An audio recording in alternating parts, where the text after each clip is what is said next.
ఈరోజు మన రెసిపీ చిటిమీల పాయసం. ఇది అమ్మమ్మల నాన్నమ్మల రెసిపీ అండి. చాలా టేస్టీగా ఉంటుంది.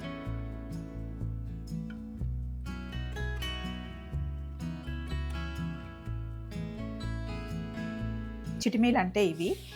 వీటిని గోధుమ పిండిని మామూలుగా మనం చపాతీ పిండి ఎలా తడుపుతాం అలా తడిపిన తర్వాత చేత్తో ఊరికి ఇలా టైంపాస్గా చేసే రెసిపీ అనమాట. చేత్తో ఇలా చేస్తే వస్తుంది. మామూలుగా టైంపాస్ కోసం టీవీ సీరియళ్ళు చూస్తూ పెద్దవాళ్ళు అప్పుడు చేసేవాళ్ళు అనమాట. ఇలా తయారు చేసిన తర్వాత గాలికి ఆరబెట్టేస్తే ఇలా డ్రై అయిపోతాయి. వీటిని డబ్బాలో పెట్టేసుకొని ఎప్పుడు కావాలంటే అప్పుడు పాయసం చేసుకోవచ్చు, బాగుంటుంది. కంప్లీట్ గోధుమ పిండి, కొంచెం ఉప్పు వేసి తడతారనమాట. ఎప్పుడైనా చపాతీ పిండి మిగిలినప్పుడు మీరు ఇలా చేసి పెట్టేసుకుంటే పాడవకుండా ఎప్పుడు కావాలంటే అప్పుడు మంచి స్వీట్ చేసుకోవచ్చు. పొయ్యి మీద గిన్నె పెట్టేశాను. ఇందులో నెయ్యి వేస్తున్నాను. ఇందులో మనం చిటిమీలు వేసి వేపుకోవాలి నెయ్యిలో. కొంతమంది చిటిమీలని వేపుతారు, కొంతమంది డైరెక్ట్గా వేసేస్తారు. నేనైతే కొంచెం నెయ్యిలో అలా అలా వేయించుతాను అనమాట, బాగుంటుంది. వీటితో ఉప్మా చేసినా కూడా బాగుంటుందండి. ఉల్లిపాయలు, పచ్చిమిర్చి అన్నీ వేసి ఉప్మా చేసుకోవచ్చు. నథింగ్ బట్ పాస్తా అనుకోండి. గోధుమ పిండితో తయారు చేసిన మన ఇండియన్ పాస్తా లాగా అనుకోవచ్చు. ఇలా కాస్త కలర్ మారేంత వరకు నెయ్యిలో వేయించుకున్న తర్వాత వేడి నీళ్ళు పోస్తున్నాను.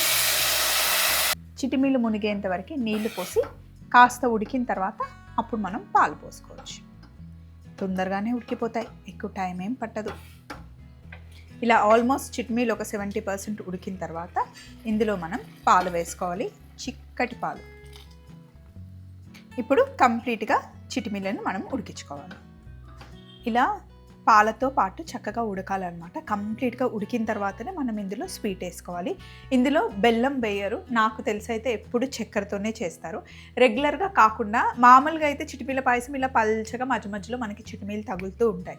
కాకపోతే ఇందులో మనం మిల్క్ మేడ్ వేసుకొని కొద్దిగా బియ్యం పిండి కలుపుకొని వేసుకుంటే చిక్కగా వస్తుంది అన్నమాట. పాల తాలూకల టైప్లో బాగుంటుంది. సో ఇక్కడ పాలు బాగా ఉడికే లోపల మనం బియ్యం పిండిలో కాస్త నీళ్లు కలిపి పెట్టేసుకుందాం. కొంచెం నీళ్ళు వేసి 1 టేబుల్ స్పూన్ అంతా తీసుకున్నానండి బియ్యం పిండి. వీటికి సపరేట్గా కొలతలు అంటూ ఏమి ఉండవు, మన దగ్గర ఉన్న చిటిమీలకు తగ్గట్టుగా చేసుకోవడమే.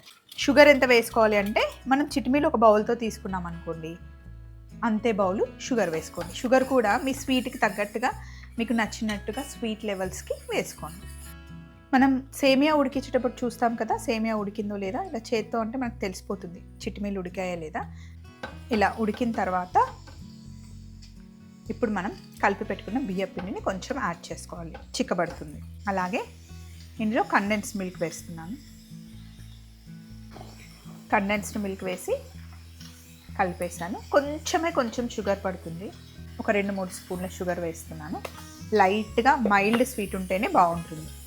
అలాగే కాస్త యాలకుల పొడి కూడా యాడ్ చేసుకోవాలి. బాగా మిక్స్ చేసి ఒక ఉడికొస్తే సరిపోతుంది. అలాగే పక్క స్టవ్ మీద ఒక ప్యాన్ పెట్టుకొని ఇందులో కాస్త నెయ్యి వేసి డ్రై ఫ్రూట్స్ని ఫ్రై చేసుకుందాం. జీడిపప్పు, బాదం మంచి కలర్ వచ్చేంత వరకు వేయించుకోవాలి. డ్రై ఫ్రూట్స్ వేగాక ఇందులో వేసేసుకోవడం. డ్రై ఫ్రూట్స్ వేసి మూత పెట్టేసి స్టవ్ ఆఫ్ చేసేసుకొని ఒక 10 నిమిషాల తర్వాత మూత తీస్తే అదిరిపోయే చిటిమీల పాయసం రెడీ అవుతుంది.